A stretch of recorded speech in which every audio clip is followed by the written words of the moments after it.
the Soviet Union dissolves, fighting breaks out in the Republic of Georgia.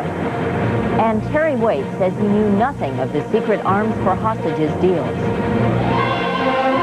This is the CBS Evening News. Good evening, I'm Connie Chung. What many feared as the Soviet Union dissolved occurred today. In unusually fierce fighting, one of the worst outbreaks of violence yet, opponents of the president of Georgia attacked the republic's parliament building. 7 people were killed, 50 wounded. Jonathan Sanders has more. Opposition forces in Tbilisi this morning launched a full-scale assault on their democratically elected government. One day after the Soviet Union was officially dissolved, the Georgian Republic was turning itself into another Lebanon. Armed with automatic weapons and armored personnel carriers, insurgents attacked key government buildings in the center of Georgia's capital. Georgia was the only one of 12 former Soviet republics not to sign yesterday's treaty, creating a loose Commonwealth of independent states. Leaders of 11 republics agreed to a common military command and entrusted Russian President Boris Yeltsin to assume the Soviet Union's seat on the United Nations Security Council. But on his return to Moscow, Yeltsin took pains to say Russia will not be speaking for the new Commonwealth. We will coordinate some policies, he said, but we are all separate, independent states.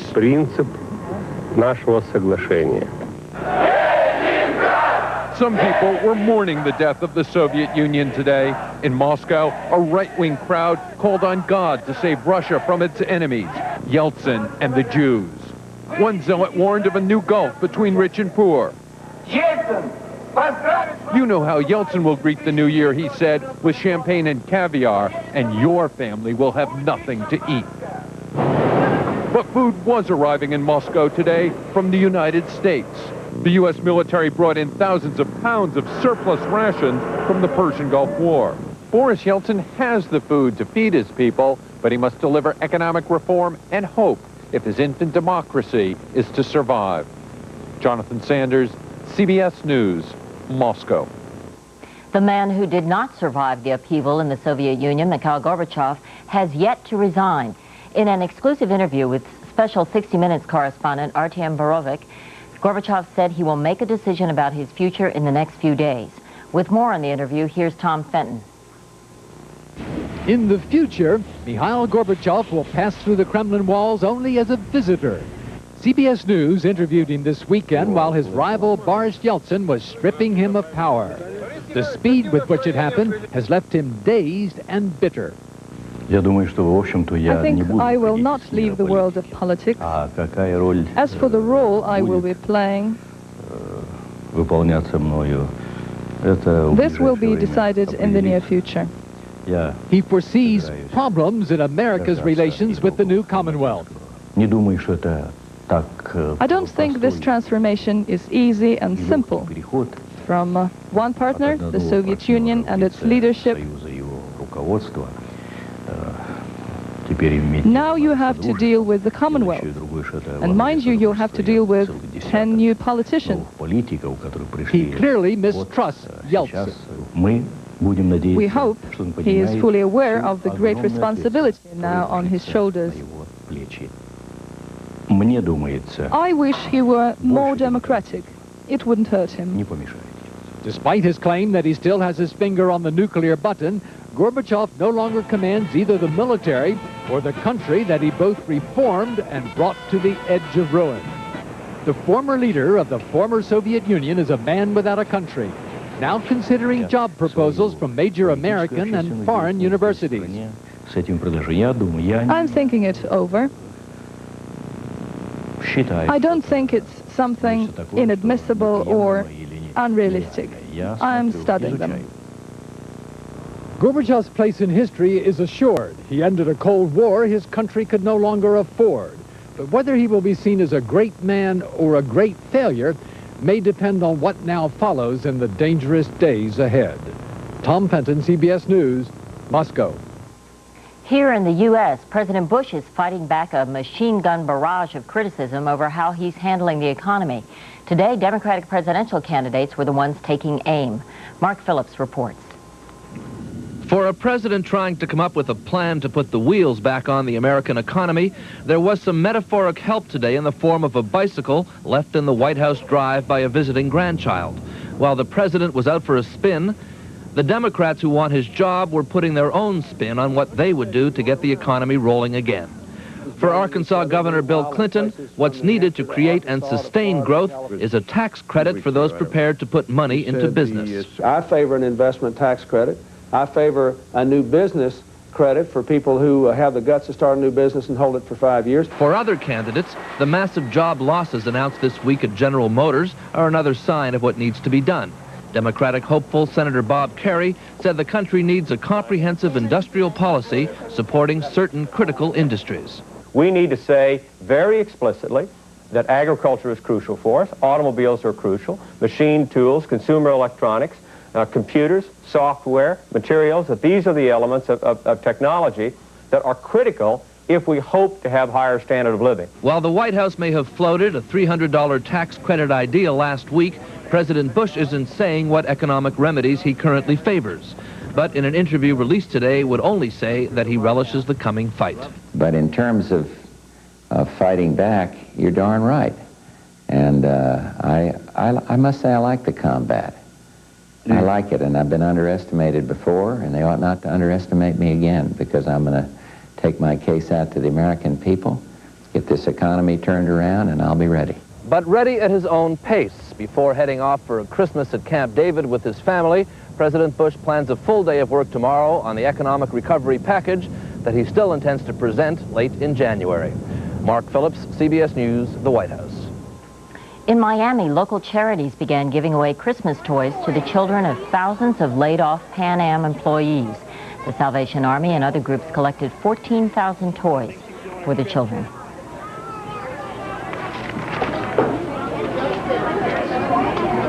Still ahead on the CBS Evening News, Terry Waite denies any knowledge of the arms for hostages deal, and Bill Geist trips the Christmas light fantastic.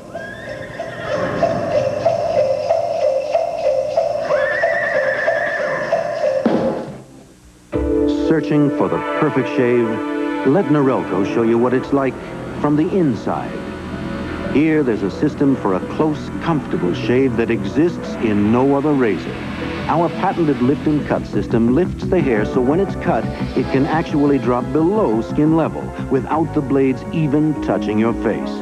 So to look better on the surface, remember, Norelco shaves below the surface. Norelco, we make close, comfortable. Now you don't need a prescription to get prescription strength medicine for itches and rashes. Introducing new Maximum Strength Cortaid. Now with twice the healing medicine. New Maximum Strength Cortaid. Prescription strength without a prescription.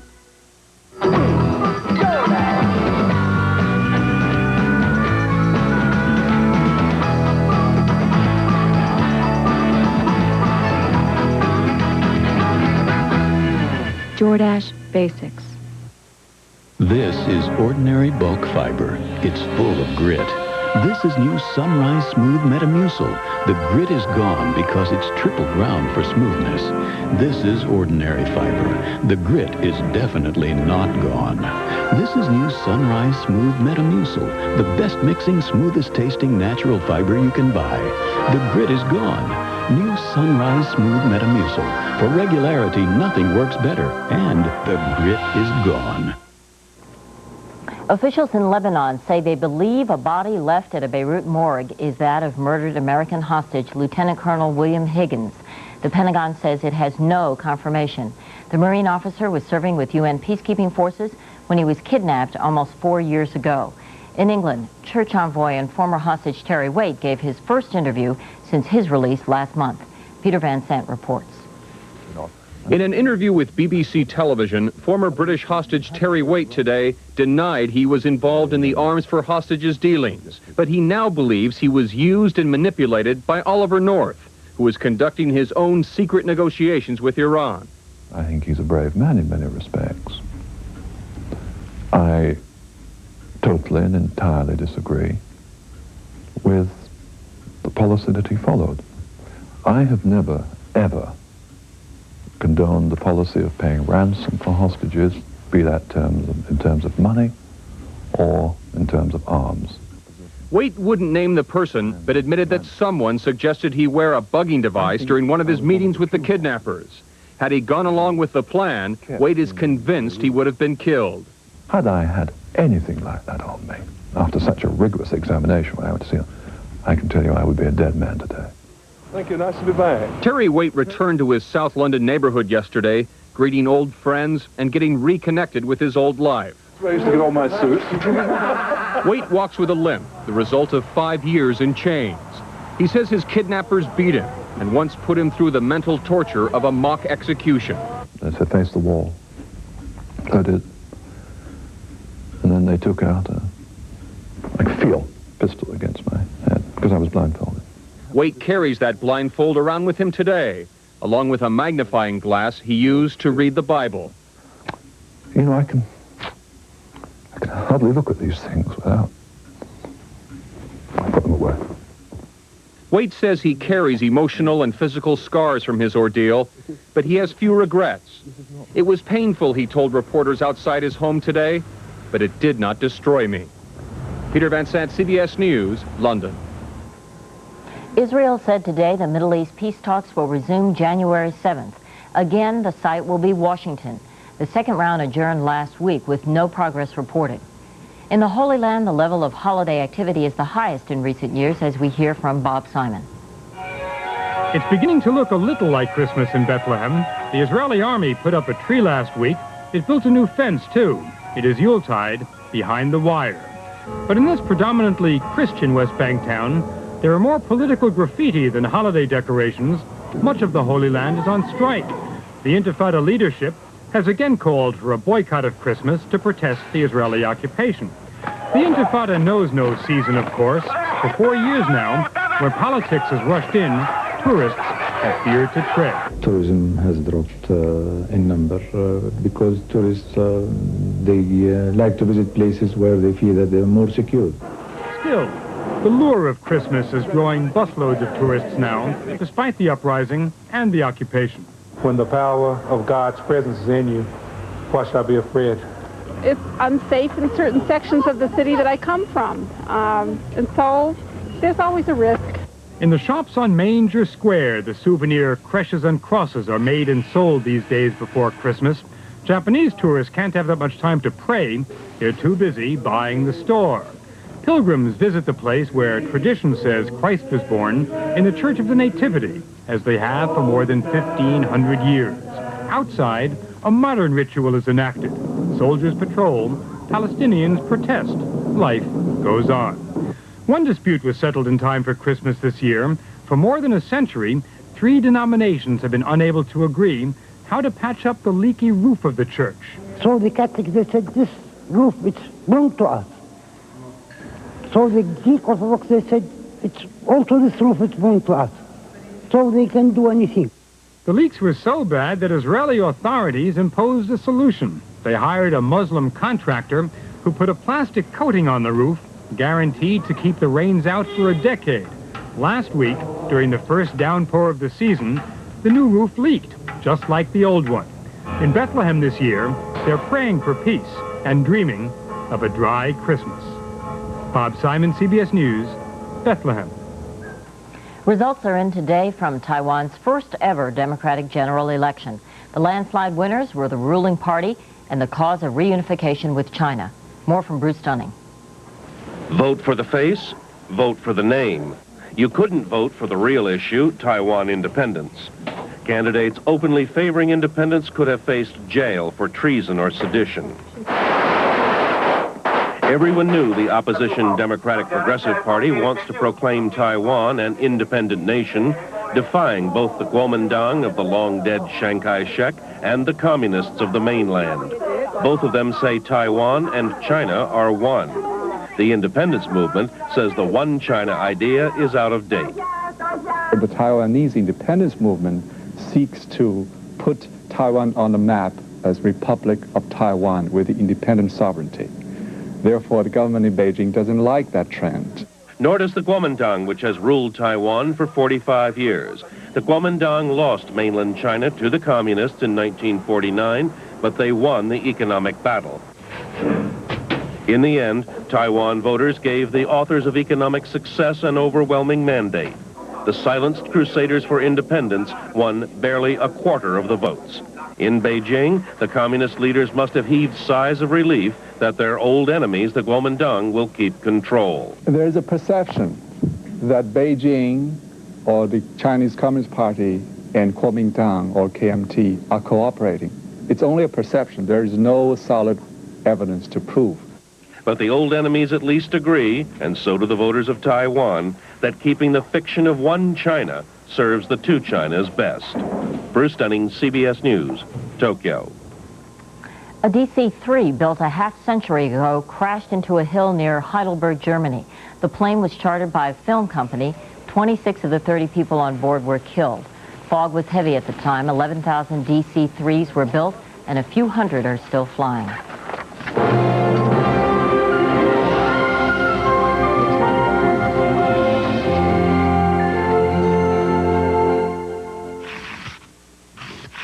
If you're looking to maintain regularity, look here. There's a drug-free way to do it, and Kellogg's All-Bran can be an important part, because a high-fiber diet, including Kellogg's All-Bran, can give you the fiber you need for drug-free regularity. See the recipe on the box for another way to enjoy Kellogg's All-Bran. All-Bran muffins. All that fiber, all that great taste.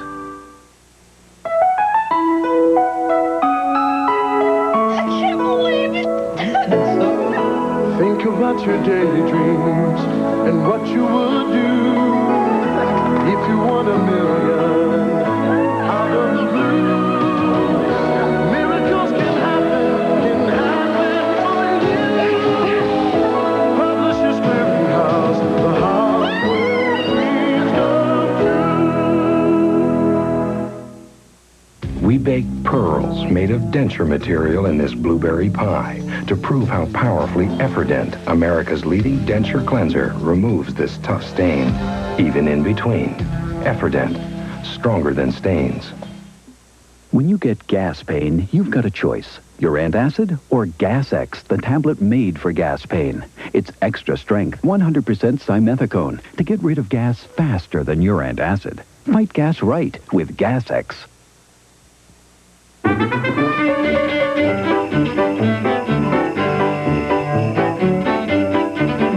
CBS This Morning, happy holidays. Drug abuse, violent crime, and other social ills are taking a heavy toll on the American family. It's a toll that can be measured in the increasing number of children raised by their grandparents. The extended family is being stretched to the breaking point. For most grandparents who retire here in Florida, the life of leisure is the payoff. But not for Joan Steele, who works part-time while raising her 5-year-old grandson, Eric. We've had Eric most of his life. We curtail a lot of things. We don't go out like we used to. Joan and Richard Steele are not alone. More than 3 million grandparents across the country have had to drastically rearrange their lives in order to raise the grandchildren that their own troubled sons and daughters either can't or won't.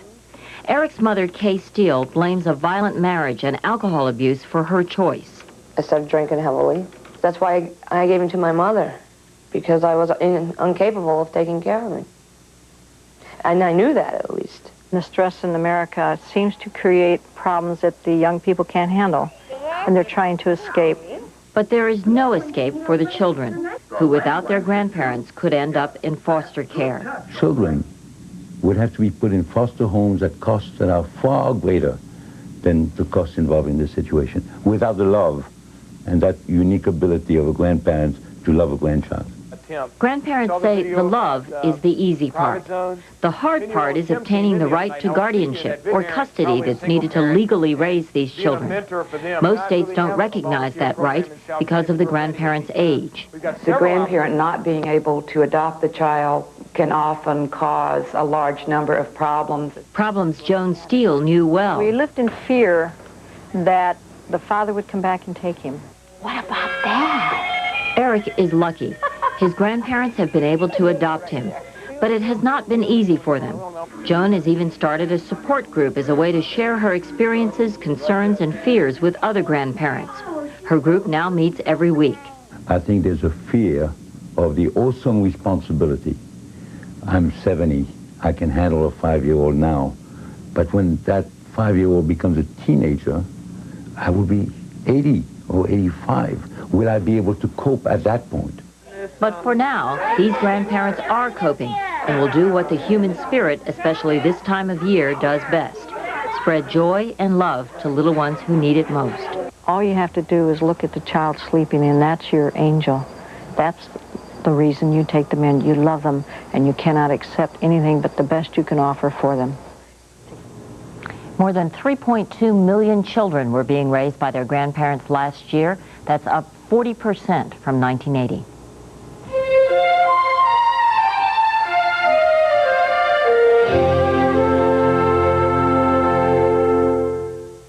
This was me with dull gray hair. I looked washed up. Then I found a whole new way to make my gray look great. Introducing a new kind of shampoo from the makers of Just for Men hair care called Great Looking Gray. Great Looking Gray does more than clean and condition. It gets rid of the dullness, even yellow buildup, brings out the real silver. What a difference it makes.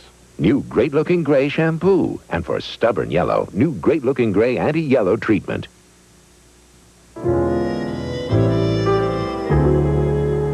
April in Paris. He spoke English like I spoke French, but somehow we talked for hours over coffee. Coffee so rich, I thought I'd never taste its like again. Discover the deep, rich flavor of Maxwell House Rich French Roast. Encore un café? What? More coffee? Oui. Maxwell House Rich French Roast, blended with Colombian beans because better beans make better coffee. Norelco says don't shave your legs, baby them. With Norelco's incredibly close, comfortable shave that leaves you baby smooth, baby soft. Norelco Lady Shave Razors, dry or wet, we make close comfortable. If your doctor has recommended Metamucil and you like the results, but you don't like those glasses of thick liquid, change to FiberCon. Get the same fiber action in easy-to-swallow tablets. Get doctor-recommended FiberCon. Emergency officials in South Central Texas now say at least 13 people are dead and hundreds have fled their homes trying to escape rising floodwaters. James Hattori has more. A week's worth of rain has drenched much of Texas, producing a rising tide of misery. My brother! That's my brother! In San Antonio today, authorities recovered the body of a 14-year-old boy who was swept into a creek by rushing floodwaters as his cousin watched, unable to help. We were walking and the water came and just swept us up and we fell and we just went down. More than 13 inches of rain have fallen in parts of central Texas since midweek, turning streets into rivers, automobiles into floating debris. This Austin man was rescued by helicopter after his car was swept away. Other drivers weren't so lucky. Most of the storm deaths occurred in vehicles trapped by the rising waters. In the Dallas area, record-breaking rainfall has caused lakes and rivers to overflow, forcing hundreds of families to seek emergency shelter on higher ground. The water is finna rise, and this here let you know right here, if you don't have a place to go for the night, you go to this recreation center over on Pine Street. Some residents were surprised by the floodwaters after local officials predicted their homes would be safe. Fortunately, one of the neighbors woke up, saw the water coming, contacted other neighbors, and we frantically got out. While flooding continues to plague many areas, the slow-moving storm, which started it all, is finally beginning to drift east and north, a sign of relief from a December deluge. James Hattori, CBS News, Dallas.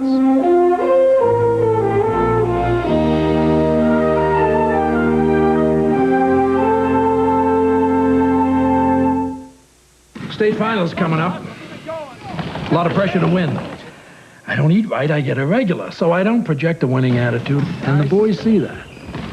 I tried some natural bulk fiber, but I couldn't take all that grit. Then I discovered Sunrise Smooth Metamucil. No grit in the mix or the taste. Easy to get the extra fiber I need every day to stay regular. You got a winning attitude, you win, if you're lucky. Metamucil, and you could stay regular for the rest of your life. Let me guess. A cold, Mr. Swain? The doctor will see you shortly.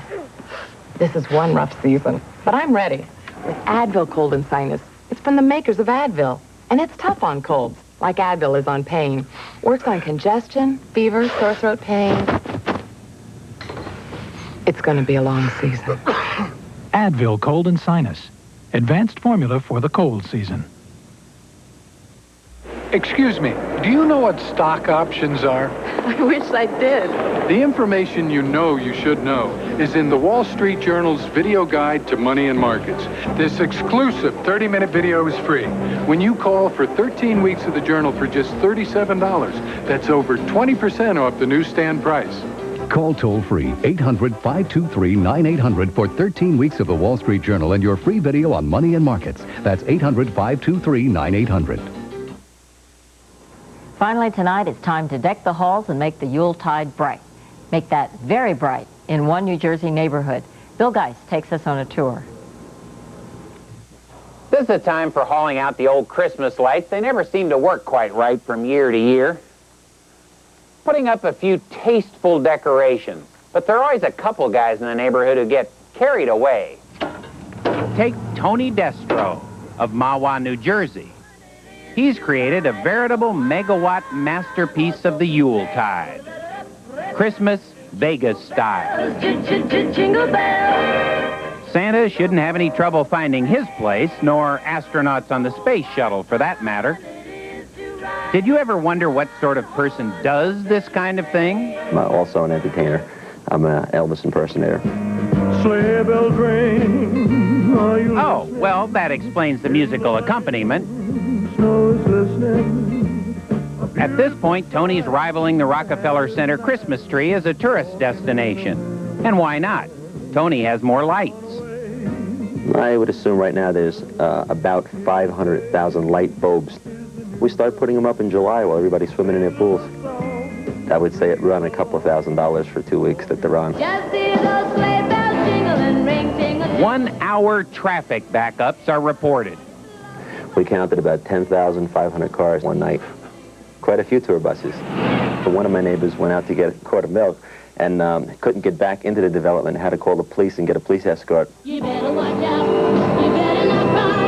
few neighbors remain mortified, but most have decided if you can't beat him, join him. Their displays are relatively understated. They've had to post viewing hours. What would you say to somebody who came by here and said, well, you know, you really should just have a wreath on the door and you really shouldn't have all this stuff? Well, I guess to each their own. I enjoy it this way, and I guess other people enjoy it another way. Merry, Merry Christmas, baby. For people who say bah humbug to fantastic Christmas display extravaganzas, the people who are in Victoria Gardens say, lighten up.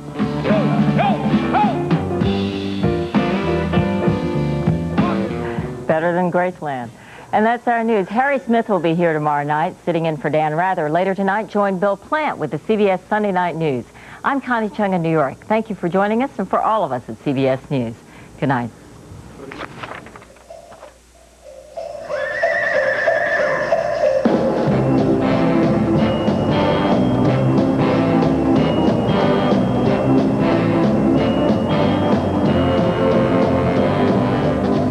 Everyone knows the homeless problem is serious, so you won't mind if a shelter goes in next door. No shelter, no way, no how. The story on the CBS Evening News tomorrow.